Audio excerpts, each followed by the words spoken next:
Welcome to the Geekcentric podcast, and welcome to our spoiler-free review for Freakier Friday.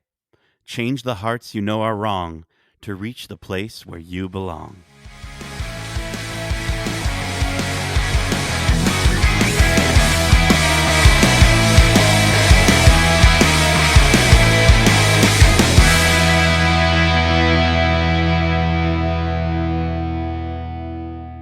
Welcome to the Geekcentric podcast. My name is Nate, and this is our spoiler-free review for Freakier Friday. A huge freaky thanks, as always, to our lovely friends at Disney Studios Canada for inviting us out to see this movie early for review, and an even freakier thanks for having us out to a little after party, which was an absolute blast. You can check out the highlights from that party on our socials. It was awesome. If you're joining us for the first time, we are Geekcentric, a podcast celebrating the world of movies, TV shows, games, and all things geek-centric. Now, there's no way I could talk about this body-swapping freakquel by myself. No. I'll need my freaky geeks with me on stage. So joining me for this next song, he's the jelly bracelet, Jinko jeans rockin' Justin, the lunchable lovin' LimeWire Lawrence. LimeWire. Holy shit. Take me back. Why don't you, eh? Wow. Were you allegedly using... I hated LimeWire. Hated it. Was so unreliable. It's so bad. It's how I watched I think one of the trailers for I think it was Lord of the Rings, Phantom The Menace. Two Towers. Oh, okay. No. For you, Phantom Menace. No, sorry, not Phantom Menace. Revenge of the Sith. Revenge of the Sith makes sense. Yeah. And you would they would download in like the smallest size possible. Oh, yeah. And you're Yeah. I think that looks good. But listen, coming to the stage now, he's got the hair, he's got the bod, and he's got the tood. He's the Disney Channel original, Dunkaroo devouring, Discman donning Darcy, the handheld gaming holographic sticker hoarding Hot Topic Hudson. I mean, you always find to cram so many things into such a little amount of time. Like, yeah, what reference do I talk about there? I remember Dunkaroos and Darcy being a thing. Like, I love Dunkaroos for sure. I mean, who doesn't love Dunkaroos though? Yeah, that's true. Dunkaroos are amazing. It's icing in a little graham cracker. You can't go wrong, man. Yeah. Can't go wrong. Wait till you can get a tub of that icing on its own. I've done it. Oh, bro, I've done it I know. before. You've told me the you get the story. two cookies, you put them together. I'm telling you, man. It's a good time. It's a good time. And then go into a coma. And then go into a coma outside of a Hot Topic after spending $85 on 2 t-shirts. But you know, guys, it's been 22 years now since Freaky Friday hit theaters. And it reinvigorated the original 1972 story, which I didn't even know before this. There was a 1972 novel that it's based on. Yeah, what you grew up reading it, Justin, when you were little? I read it in middle school. It was part of that was really probably not middle school. Sorry, elementary school. Might have been anywhere in between like grade 4 to grade 6. I think it was.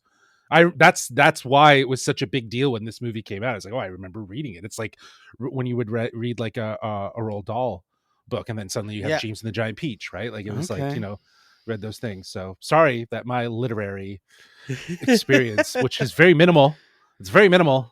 We were reading Hatchet in my class. We didn't get to read Freaky Friday, so that was. That's why you're such a Lost fan, eh? That's why. You know what? And I literally, I'm bringing up Lost in just a moment here, but no, I wanted to kind of ask both of you your experience with the original Freaky Friday movie. I know we all did our homework. We all watched it right before going to the theater, but it wasn't our first time watching it.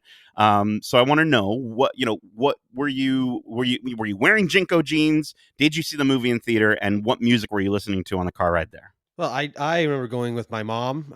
She always used to take each of us brothers on like little dates, just so we had some one-on-one time with her, go out for dinner and go see a movie. And I remember the first one I went on with her was Parent Trap, and then a few years later, obviously we got the Freaky Friday, so it was like perfect little date night for us. And I don't know what we were listening to in the car, but I definitely wasn't wearing Jinko jeans. I was wearing probably Old Navy or something, whatever my mom picked out for me at the mall type thing. Yeah.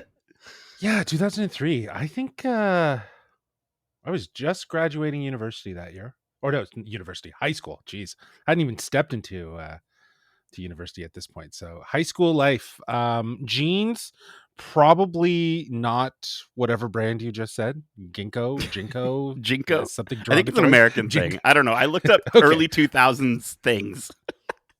Right. I don't know if it's necessarily something. I don't know what those types of jeans are, but I was definitely into like think baggy jeans back then. Yeah. In 2003. I think I was That's the way to go. transitioning into like skinny jeans, but I hadn't really made the full transition, if you will. Sure. Music wise, though, I was definitely a big fan of, at the time, Missy Elliott. The Postal Service was just coming out in and around that time, so I loved their music around then. So I was probably listening to something like that. White Stripes was fantastic as well. There's a lot of different stuff, but then there's the pop stuff, right? You know, Britney had already had a well-rounded career at this point, and she was coming out with things, I think, like at this time it was Me Against the Music, which feels very anti-industry music industry. So she's, for sure, you know, she's come a long way from Hit Me One More Time. So yeah, there was a variety of different music that I was listening to in 2003. That's when music, I think, was the most relevant for me, in terms of like when I was listening to it like on the regular CDs, I think I had a mini disc player by 2003, a Sony one, where I had to like burn tracks to it. It was like the equivalent to making a mix disc. Like, remember, we grew up in the generation of like, not mixtapes. We probably got a couple of those, CDs. but like mixed CDs, right? Like you would burn a mix. Yeah, you would burn a CD and share it with friends, right? Yeah, for sure. And it was a cool time to do that. But then it eventually evolved into MP3 players and mini disc players. And I'm pretty sure I had a mini disc player, and that was a pain in the ass. Mini discs are crazy. I can understand why that technology didn't really stick around. It's like writing smaller floppy disks that are like a breed between disc and CD, or floppy disk and CD. I'm sorry. So yeah, I don't know. Oh, last band, Linkin Park. I was huge into Linkin Park in 2003. That was a big one. So yes, good times. Yeah, no, I know for me with the video camera, I remember how cool it was. We had a mini DVD camera that we would use that would make little mini DVDs. And like, again, what a terrible medium. I don't think I saw Freaky Friday in theaters. Unfortunately, I think. Oh, I totally saw it in theaters. I forgot to answer that question. I totally saw it in theaters. I don't know who I went with, but it would have been people from high school. I think Kevin, maybe even. It definitely would have been some friends from high school. Nice. Yeah, I think for me it was 2000. Like I think of Freaky Friday as a 2006 movie, and I was trying to figure out why that is, and it's probably because I watched it on Disney Channel. And I know that in 2006, my family, we had DirecTV, satellite TV, so I actually had access to the Disney Channel, which was awesome as a Canadian, and always hearing about the Disney Channel. Man, and that's so watching this movie, like cocaine for a child. It was incredible. It's all I did, but getting to watch it on Disney Channel was awesome. And I think, you know, my music taste, I had probably big baggy jeans, and I think my music tastes were a little all over the place. I think they still are. I think realistically, it was like Coldplay, which there's a dig at Coldplay in the sequel, which really hurt me, unfortunately. But then also like Frank Sinatra, and then like Panic at the Disco, because of my cousin like ripping his CDs onto my iTunes library. I ended up listening to some of his stuff. And then, you know, you mentioned Lost earlier.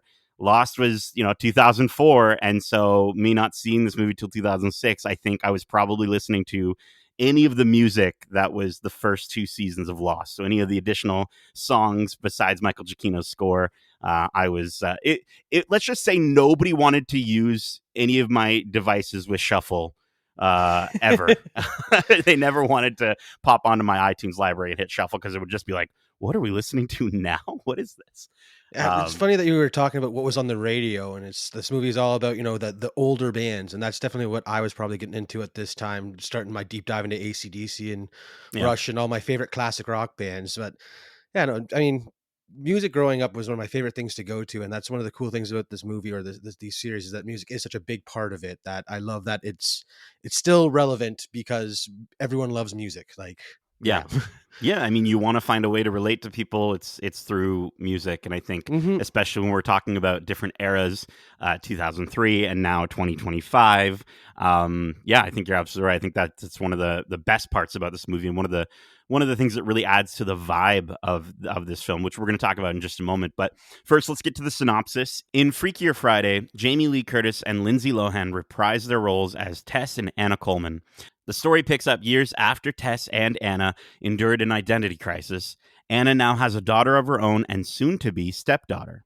As they navigate the myriad of challenges that come when two families merge, Tess and Anna discover that lightning might indeed strike twice. Freakier Friday is directed by Nisha Ganatra and based on the book Freaky Friday by Mary Rogers. The film also stars Julia Butters, Sophia Hammonds, Manny Jacinto, Maitreyi Ramakrishnan, Rosalind Chow, Chad Michael Murray, and Mark Harmon. It's produced by Kristen Burr, Andrew Gunn, and Jamie Lee Curtis, with Nathan Kelly, Anne-Marie Sanderlin, and Lindsay Lohan serving as executive producers. Freakier Friday will be released on August 8th, 2025 in theaters nationwide. Now, with all that said, let's pause and reframe as we start off with a vibe check on this movie. As I mentioned earlier, again, we're coming into this story. The characters have grown, on their own away from us. It's now 2025 in the movie, and this movie definitely holds true to the vibes of the original, but it definitely doesn't shy away from letting you know and reminding you quite a few times that it's 2025 and time has passed and technology has changed and different things like that. So I wanted to throw it to both of you. What did you think of the vibes in Freakier Friday? I mean, I think it's a lot of fun. Again, it captures a lot of the charm of that first one with the generational differences and just takes it to a new level with this modernization of it and adding a third generation into the mix. So you get 3 levels of that misunderstanding happening, and the joke works on multiple levels sometimes. So it was fun. It was a fun movie. Yeah. Yeah, I'm with you, Darcy. I think that this feels like a Disney movie, like to the point of where it captures that charm. But there are a ton of 2025 jokes about social media, about people being old, generational opinions, generational differences in thought and I guess etiquette. There's a lot of that feels really relevant. Like I just remember when I think Tess and Anna are dropping off Harper at school, and you just hear this announcement over the PA about like their bake sale and that it had to be a gluten-free option and a vegetarian or a vegan option. Like it was all these different things, and I was just like, I was like, that was so like funny. It might have been a little too much, but at the same time, I get what they were going for. And then there's like a joke about Facebook being a database of old people, and I thought that was incredible. So yeah, there was like it kind of teetered the line of being, a bit much, but also like very, very on the nose at times.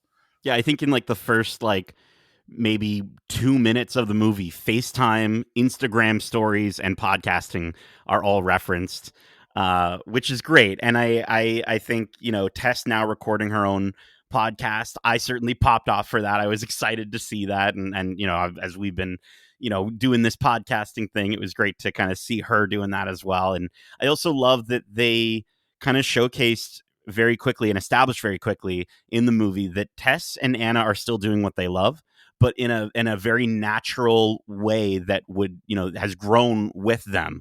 Right. And, obviously Anna isn't necessarily just always in the office all the time. Tess isn't always just in the office all the time. And now Anna is, she still loves music, but she's a manager for a pop princess played by Maitreyi Ramakrishnan. I love how they showcase how their lives have changed so much since we last saw them in 2003. Right. But they also, in the opening moments, also kind of highlight how some of their past experiences rubbed off on them. Right. Mm-hmm. Like there is one instance where Anna says something to Harper as she's getting out of the car, and Tessa's response is immediately, that's lame. You see in that moment, back in 2003 where they did switch spots and they did, kind of embrace those personalities, right? You see how much Anna has become her mother, in so many ways, and how Tess is kind of relaxed a little bit more. Yeah. Oh, 100%. And that's it. That's such a wonderful thing to point out as well, because I think it really kind of speaks to the way that the characters act in this movie and the way that you can relate to them even more. And I think, you brought it up earlier, Darcy, the music is so important. I think the music by Amy Doherty in this is great, because like I went back and I was listening to some tracks on their own just to sort of hear, because there is definitely some licensed music in the movie as well, but you go back and you actually listen to the score, and there's punk rock elements, there's synth keys that are there, there's different beats that are there to kind of amplify the chaos as Harper is getting, she's sneaking out of the house, or she's getting in trouble, or something is going on.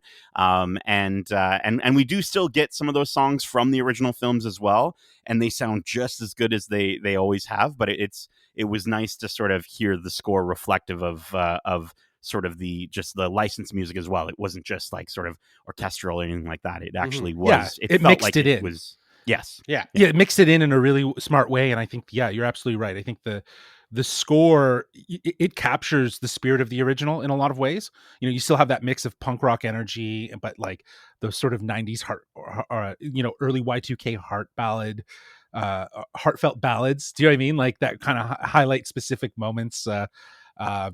Enter Chad Michael Murray. But this time around, it does feel like it's a little more updated with some of the synth elements, and they've worked in some of the hits from today. I'm pretty sure I heard a Sabrina Carpenter song in there at some point. And yeah, I think that just helps to kind of mix it, and I think the score mix the idea of like how the music and the score can kind of work really well together. And also in a lot of ways just highlight, as we were talking about with the use of the smartphones and technology and social media, the difference in time and the sort of myriad of time that is kind of seen through music and through this new lens and this new story. But yeah, it still nailed the nostalgic charm in a lot of ways too. Yeah, that's the biggest thing I came out of this movie feeling, was the massive hit of nostalgia in all regards, not just to that first movie, but just movies from the early 2000s and those early Disney movies that just hit differently for some reason. So it was a lot of fun going back down that road, that's for sure. And it is interesting watching this, at the age that we are, and for anyone who watched the first, or the 2003 one, I think it's just something where we've lived through it and we're living through 2025 now. And so to kind of get to see it and understand it from both sides, as opposed to maybe when we were younger and we really only were seeing it from the 2003 side of things, right? I think it's kind of cool to kind of have that, watching it and experiencing it in that way. Yeah, I think what always worked really well about Freaky Friday is the fact of how it really, with that switch up, you really do get a sense of the different of perspective and understanding, the path that someone walks, right? Like that was what was so enlightening about the original at the same time, is how well that worked. Not just from a comedy standpoint, but from the actual messaging, right? That, what you learn from just being in someone else's shoes for a day could change you forever, right? Yeah. Well, let's talk about those characters that are changed forever in this movie as we get into performances. And I wanted to kind of throw it to you, Darcy. What did you think? Because you and I we were kind of talking about this before going into the theater, about kind of being a little worried about Lindsay Lohan and the fact that she's kind of been away from acting and obviously went through some rough stuff, but she only did like some Hallmark movies or something like that, and now she's on the big screen back in a project that we really care about. What did you think of her performance as back as Anna in this in Freakier Friday? Again, well, I was a bit worried because I think trying to base it off of Hallmark movie performance maybe isn't the best thing to do, because I was pleasantly surprised with what she brought to this movie. She immediately stepped back into that punk rocker shoes, but with that knowledge of and wisdom of growing up and now being a parent on her own. And it was her and Jamie Lee Curtis immediately fell back into that amazing chemistry they had when they were working together, and we got more of them together this movie, which was a lot of fun. So yeah, I was pleasantly surprised by Lindsay Lohan's acting in this, and I'm looking forward to seeing what she does next, because I'll give it a chance now for sure. Mm-hmm. Yeah, Lindsay, I think she was great. She nailed the charm. I also think though that she's really just playing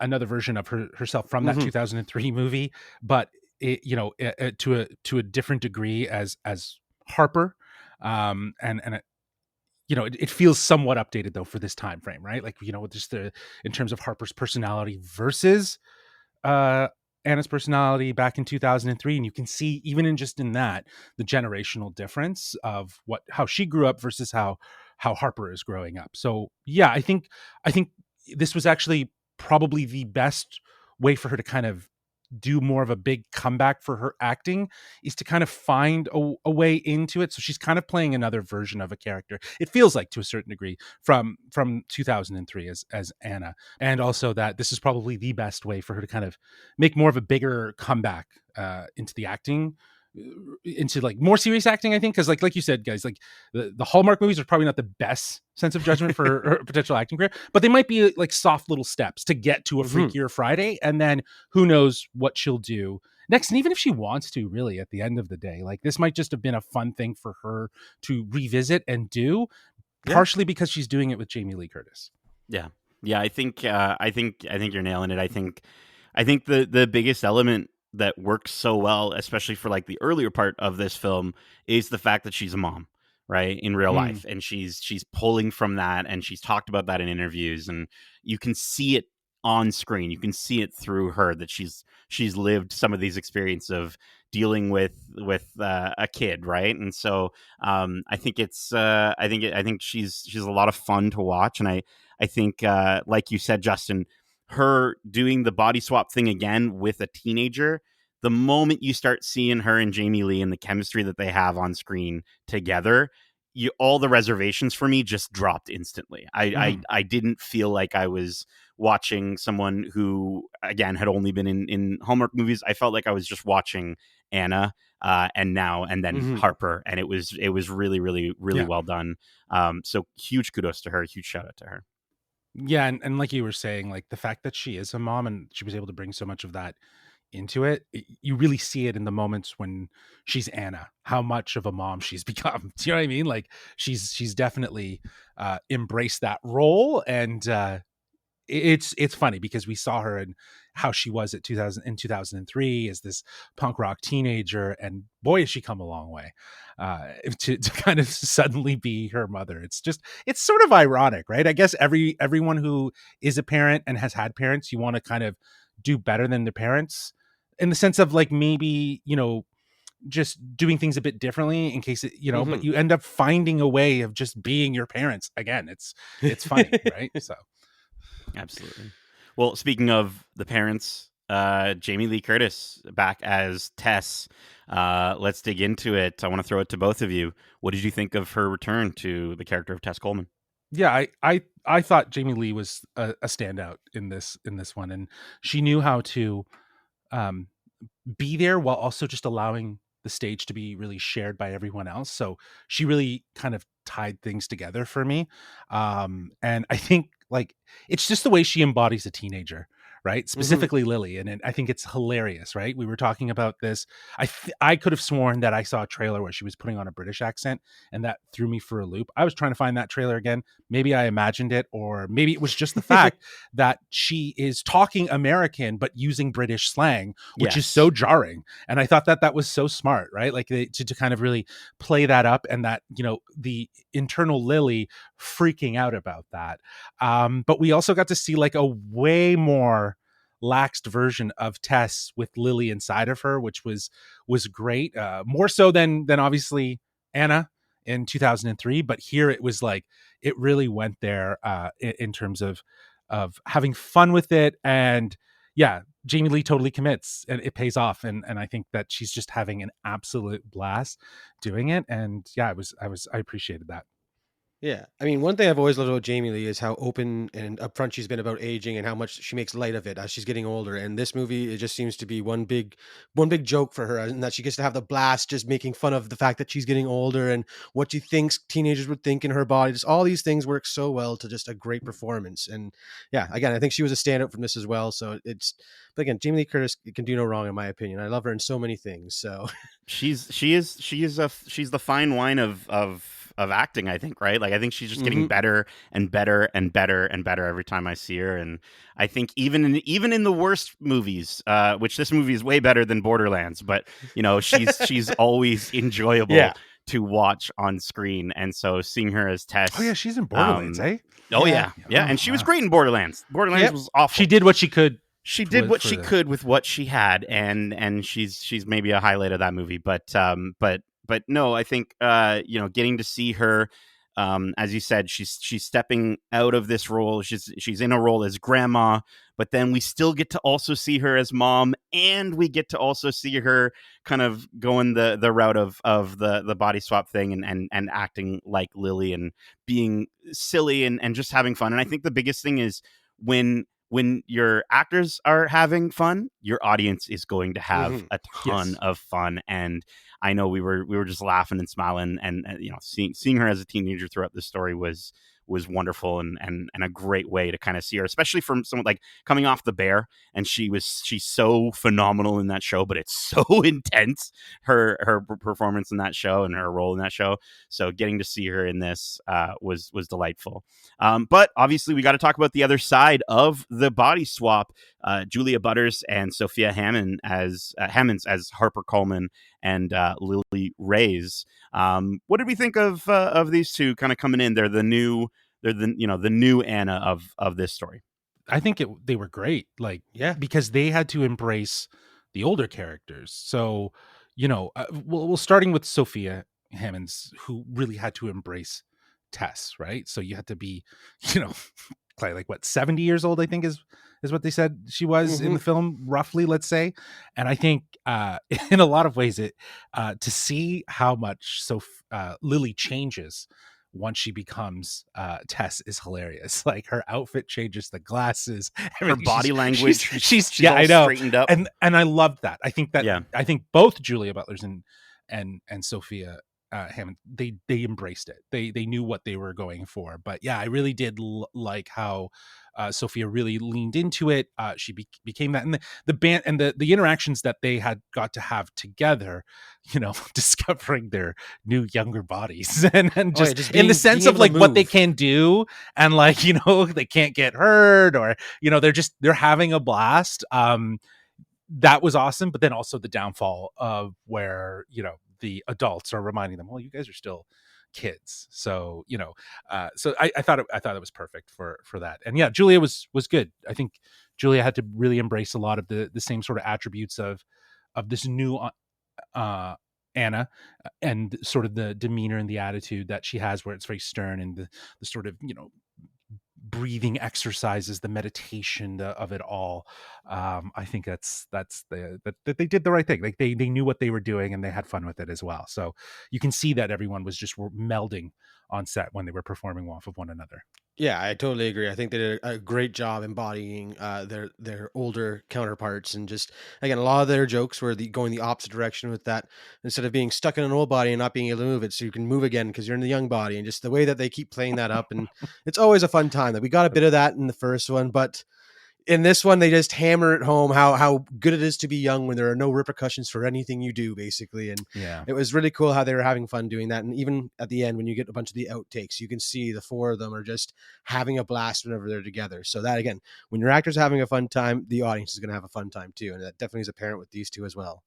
And I think it's interesting too, because we get to see, yes, some of the callbacks of like exploring a teenager's metabolism and things like that. But one of the sides to it of like, Harper and Lily really not liking each other and seeing them grow and learn throughout the experience. It is interesting because I remember even just rewatching Freaky Friday and thinking about the sort of very subtle backstory that they gave to Anna and like her best friend in high school, who or was no longer her best friend in high school, but her mortal enemy going into high school. I always thought that was like an interesting side element to that story that could have been explored even a little bit more. And so getting to sort of see this idea of like these two characters that absolutely despise each other, then having to learn from each other as well as from a mom and a grandma, I think really, really worked. And it was great to sort of see them, see what being forced together as a family does to these two girls who, they now have to be, they're forced to being sisters. They have to deal with all these changes. So, I think they did a great job. And I will say, like, I was wondering, were they going to be as good as Lindsay Lohan was in the original? And I think they nailed it. I think they served that, and they reached that height, which is what I think was required of them. Last but not least, I wanted to mention Manny Jacinto, Canada's own Manny Jacinto. Maitreya I mentioned earlier is also from Canada, but Manny is here. He's here as Eric Reyes, the love interest. I love Manny as Jason Mendoza in The Good Place. I think we all really enjoyed him as Chimera in The Acolyte, and I think he also fits the Mark Harmon Ryan role really, really well, right? I think we get just as much depth out of him, which is not to say a ton, but enough out of him for this movie, and I think it's believable, the relationship that he has with Anna. I think the only thing that didn't work for me throughout the movie was just kept being his accent. I kept getting pulled out from his accent. I don't know why. It just didn't fit. And I'm wondering if it's just because I'm so used to hearing him without it. Yeah, you actually sat across from him too, right? Like true. You did an interview with him. Like there's who he is. I don't know if it was. I don't know. I didn't find it believable. It worked for me. I know, like we were talking with people after, and it was, they were saying like, well, they didn't know who Manny was, or they hadn't seen Manny, and they were like, I didn't realize that he was not British, because he didn't go super British, right? He added the right amount that still allowed him to, I think, for him to show through rather than the accent to take over. So I think he actually found a balance, right, with it, in my opinion. But he is so lovely in this, right? He is the perfect he's very charming. rom-com charm boy that I think a film like this needs, and I was happy to see him in that, because again, like, we've gotten such a range from him, from The Good Place to The Acolyte, where it's just those two characters are bipolar opposites. He's obviously done a lot more, but what people would know him from, we've already seen that. So to see something like this is also just feels refreshingly different from any of those characters as well.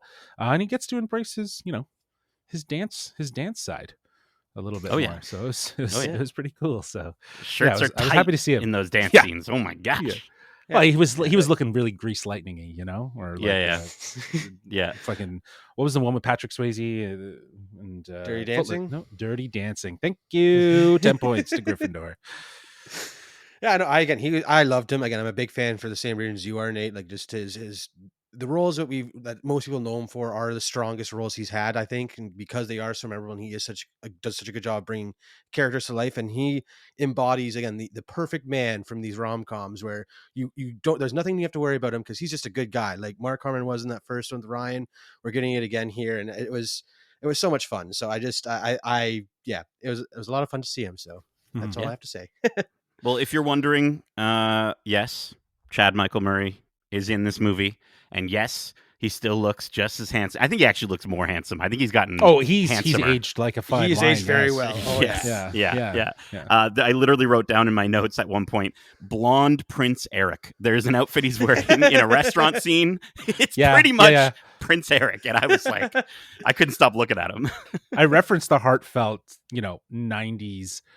Early Y2K ballads that you would hear, and just that one that would kind of play over as he like rolled in and the on the bike, hit him on the bike, and it was just the hair flip. I was like, bro, you're taking me back to like those early 2000s, like watching those movies. I thought that was, again, they knew when to hit the mark of what they were trying to do from that nostalgia point of view, and Chad Michael Murray, they played that up pretty well in a lot of ways. And again, he was just having a blast with it. Like the jokes they gave him, he just leaned into it so hard, and it worked so well, surprisingly hard how much they leaned into it. So. And it was great. It was great. I loved him. It was again, it's fun to see these things come back and get, again, that nostalgia hit, and then just have it made fun of in the best way, because it's so much fun. Absolutely. Well, the fun keeps on rolling. I want to talk about the story and the pacing of this movie. I think this might be where the movie's a little more rough around the edges. Obviously we all still had a really great time. I was smiling throughout the majority of the movie, which for a legacy sequel to a 22-year-old, movie, especially in the comedy world, I think that's still pretty impressive in today's day and age, right? That probably makes it the best sequel to a movie in a lot of ways, right? To a legacy sequel, just based on what you said there. Yeah, I mean, it's the best that we maybe could have gotten. I think it still falls into a lot of the traps of trying a little too hard to recreate some of the original movie's magic. You know, obviously we want to be taken back there, but it's also sometimes feels like you're kind of being beaten over the head with this story and the way that it moves. But I wanted to throw it to either of you. What did you think of the story and pacing in Freakier Friday? Again, the overall themes from Freakier Friday is going to be the same as the first one, where it's going to be generational. You're going to be able to relate to it because at any stage in life, you're going to understand what some of these characters are going through, and the way that gives you a new lens to look through it. Fantastic. The way they go through that story sometimes, like you said, they do repeat jokes a bit much to really hammer it home, and maybe the third time it goes, it doesn't land as hard. And that middle there, again, they kind of bog down with a bit of these side adventures that these characters are doing that it kind of takes you away from the main overall theme, but in the end it gets there. So it's a serviceable story to the original movie, because again, wasn't the most complex of stories there either. It's more going for these themes and landing these jokes that you can poke fun at and hopefully gain a new understanding of the relationships in your life. So yeah, not the best story, but it was still a fun ride. Yeah, I think this is where things get really messy, is the story. Like you're saying, Darce, the core message is still there. It's all about understanding someone's perspective by literally walking in their shoes. That's always been what Freaky Friday is about. But this time I think the story just feels kind of all over the place. It's trying to do a lot. You know, it jumps around a lot. Like you're talking about, you know, there's parts where we're moving very quickly. We're moving slow with tasks and things that need to be done. And I think, again, some of the jokes land well, but others go way too long. They get repeated far too often. I think, you know, it is very much trying to recreate that formula right down to a wedding at the end. Do you know what I mean? Like it's very much a replica of the film from 22 years ago. Yeah, there's a lot happening, and not all of it connects or adds up as much as the core message does, right? Like it's just like the core message still stays there. It feels like the movie knows what it wants to say, but it's kind of getting distracted by it. Like for me, I think the biggest thing about it is like it made sense to have 4 people involved, but I think there could have been a bit more of a conflict between Tess and Anna that Harper and Lily had to figure out, while also having you know, Lily in Tess's body and Harper in Anna's body figuring out their relationship. Like there's just there was a missed opportunity there. I don't know if I understood entirely why all 4, like they did a foursome in terms of a flip-flop, but like I think there could have been a reason why that could have been a little bit more focused on, rather than all of the other jokes, right? Because maybe that's the thing. They needed another lesson to learn at this point when things are changing yet again for them. And I think that was just something. I mean, there is a lesson. It's just not as apparent. Yeah, it's kind of sloppy. Yeah, it's just sloppy, and it's just like I would have rather them focused on that and created that parallel between, you know, having this why the 4 of them have all switched versus because the original was just the 2 of them. Right. So if there's 4 people this time and there's all these different things, it's really about all of them kind of coming together as a family. And yeah, it felt like they went more for the bait hook jokes that, you know, are known for these kind of films. Well, I think it's one of those things where, you know, the body swap concept between 2 people is one thing. Between 4, it's very tricky. And I think there was a few different ways, like you're highlighting, Justin, that they could have gone. And you're right. I think it's, you know, this movie is just shy of 2 hours. It's an hour 51, right? And the original one's like an hour 30 something, right? So I think there's just some fluff in the middle that really started to feel like, okay, I get it. Like we get it. And it's funny too, because I think the callbacks, I feel like when the callbacks were done for the 4th or 5th time with the younger cast, I just was like, okay, yeah, it was funny. You're right. When it's Jamie Lee Curtis doing the 4th or 5th time, I still loved it so much. And that's mostly just because it's her. But I think to the thing that you were talking about of like the movie and its pacing feeling messy. They're jumping from scenario to scenario. There's a moment where the movie gets like a really great emotional beat, and then we're just like cut to a date on the beach with Anna and Eric, and it just felt a bit jarring at times, where it just sort of felt like we were jumping in and out of a Disney Channel original series at times, right? Yeah. And so I felt like they could have tightened this movie up. I think it definitely could have been a bit shorter. Again, I understand swapping with 4 people and having now 4 characters that you're trying to figure out a resolve for. But I don't know. I think there was just a lot that could have been sort of cleaned up just to make it, because I do think that original one, again, they're dealing with less and it was a different time.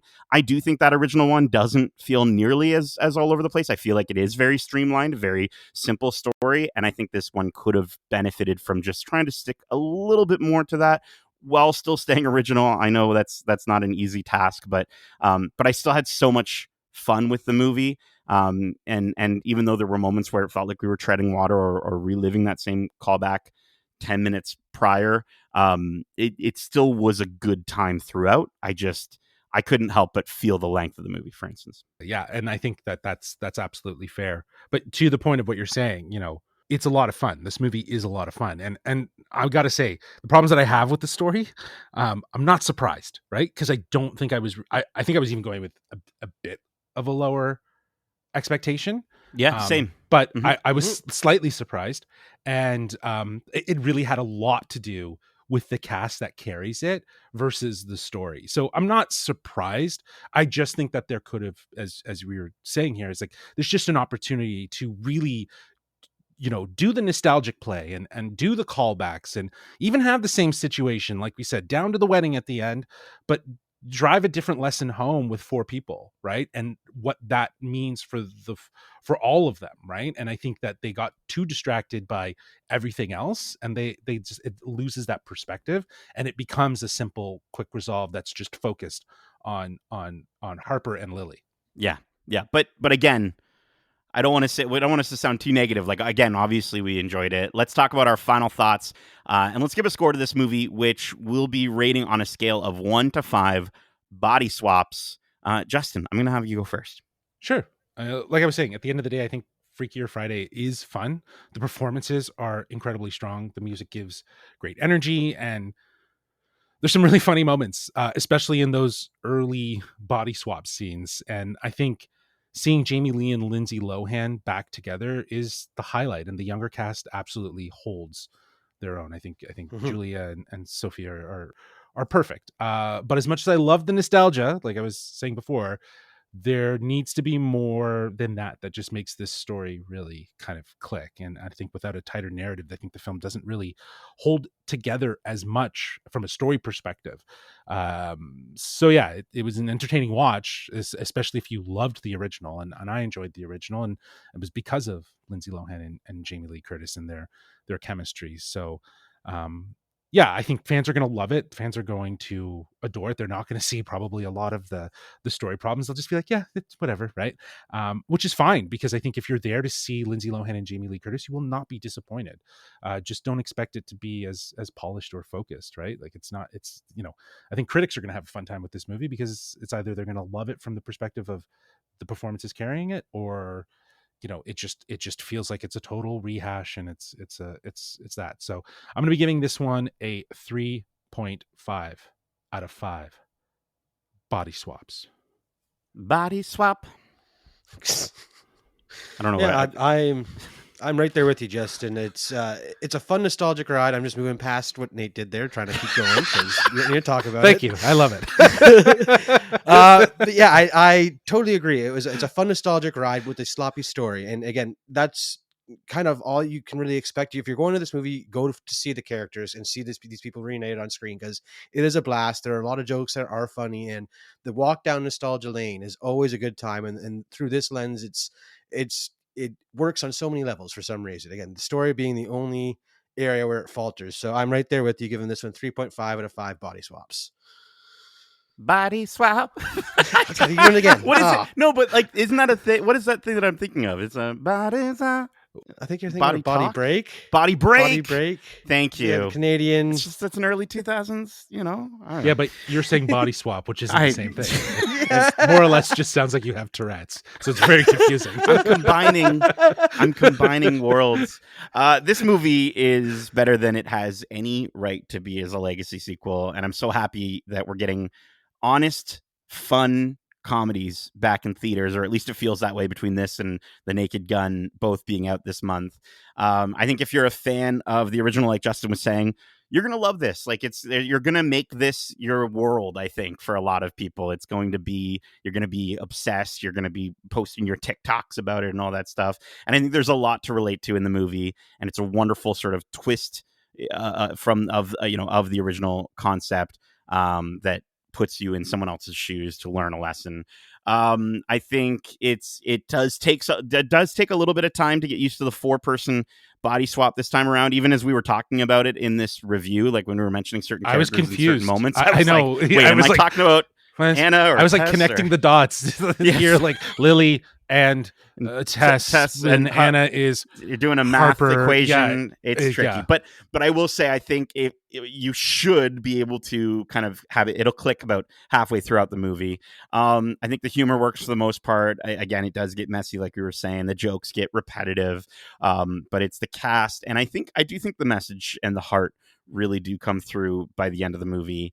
And I had so much fun laughing along with it. I think if you're a parent or guardian, go see this with your kid. I think is a great idea. I love, Darcy, that you went to see the first one with your mom. It's very fitting. And I think this one, maybe take your grandparent with you if you still got him, right? And I think, I was going to give this movie a 3 out of 5, but there is a blooper reel during the credits in this movie that just had me screaming and shouting in delight. I was so happy to see that. Please, I think if anything, I'm gonna bump my score up by 0.5 to tell movie studios that you need to put more blooper reels at the end of your movies. I'll take that over an end credit scene any day. I'll be honest with you, and maybe that's just me, but yeah, because of that blooper reel, I'm gonna go ahead and give Freakier Friday a solid 3.5 out of 5 body swaps. But that is it for our spoiler-free review for Freakier Friday. We hope you enjoyed it, and if you did, and you want to share your thoughts on this movie